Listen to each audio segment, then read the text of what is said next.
आधा बात है सही, लेकिन यह माई है, यहाँ जे भी आयल बा सब माई के सेवा करे खातिर, माई के आशीर्वाद पावे खातिर। हेलो तनका से ले बोला उठाई ना। Hello hello hello hello hello.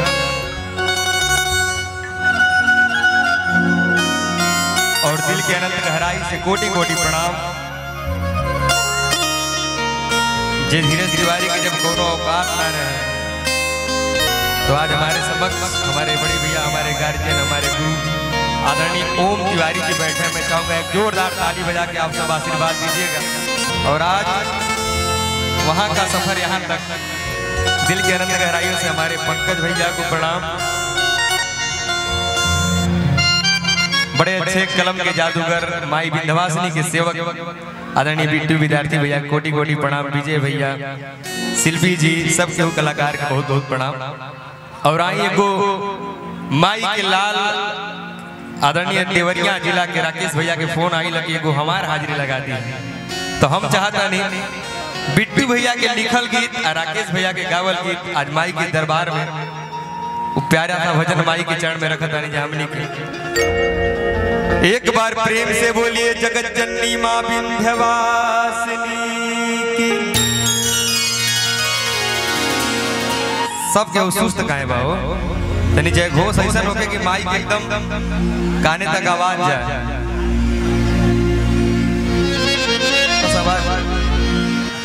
प्रेम से बोलिए मां विंध्यवासिनी की।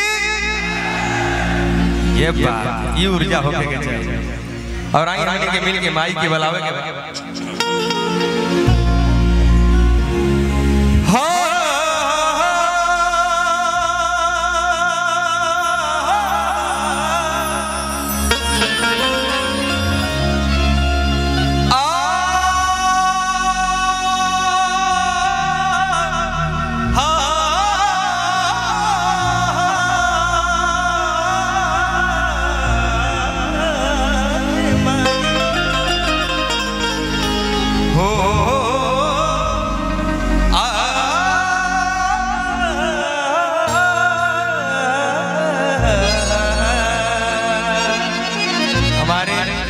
पूर्वांचल के गौरव महिपाल भैया, सब टीम के कोटि कोटि प्रणाम। बाबा के बहुत बहुत प्रणाम। नमो नमो विंध्येश्वरी,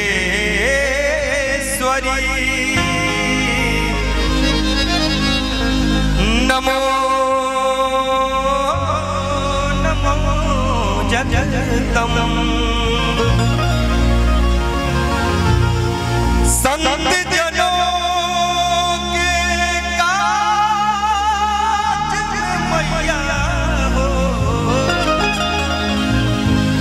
करती नहीं विलम्ब। प्रेम से बोलिए विंध्यवासिनी मैया की। देखिए आज माई के सुंदर दरबार लागल बा। माई के कण कण में वास रहला तमाम भाई लोग के सबका के जी हमका जाना था, सब पहचाना था, सबका के प्रणाम। एगो बड़ी सुंदर लाइन आदरणीय बिट्टू भैया के लिखल।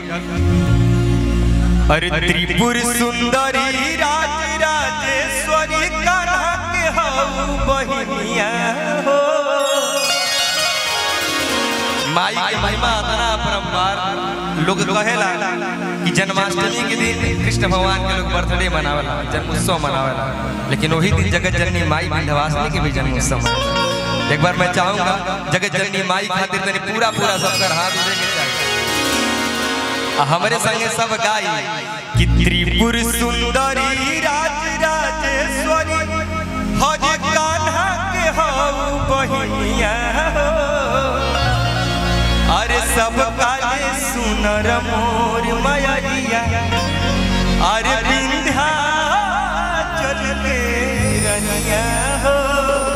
अच्छा बताई जेकरे जे योग माया जकरा बस में माया बा उनका से सुनर क्यों बा का। अब माई से बड़ा क्यों सुंदर दुनिया में होइए ना सकेला। चाहे वो माई जे अपना हमने के जन्म देले बा, चाहे वो माई ये पूरा जग के पालन करता। तन उठाई माई खातिर पूरा पूरा हाथ और सबकर ताली बजे के चाहिए। कैसे? अरे सबका से सुनर मोर माया, सबका से सुनर मोर माया। देखा ये उत्साह देखे के चाहिए। आई पता जब जब आप लोग ताली बजावत हुआ तो होत का जब ताली बजे जब दोनों हाथ आपस में जुड़ी तो माई के प्रणाम बने तो माई के प्रणाम बने खाई तरी लंबा लंबा है अब तरी थपरी जोर से अरे बिंधा चल के रनिया सबका से सुनर मोर मयरिया बिंधा चल के रनिया हो सबका से सुनर मोर मयरिया त्रिपुर सुंदरी राज राजेश्वरी कान्हा के हो बहिनिया हो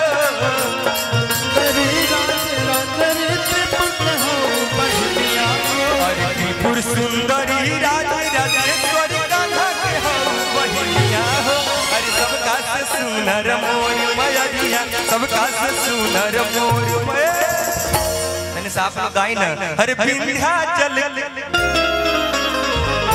थोड़ा थोड़ा जवान अगर खोलब मुक्त माई के कान तक आवाज जाए अरे विंध्याचल के रनिया हो ना हो पूरा बिंद सकल के रानिया है माई हमार और सब कहू कोई अरे विंध्याचल के रनिया हो सबका से सुनर मोर मयरिया विंध्याचल के रनिया हो यही में जब माई के द्वार पे सेवक लोग आइल बा तब माई के दर्शन पाके कहता हां बाजी आईनी हो बाजी आईनी हो देखिए जब पंडित जी लोग पूजा करावे ले पंकज भैया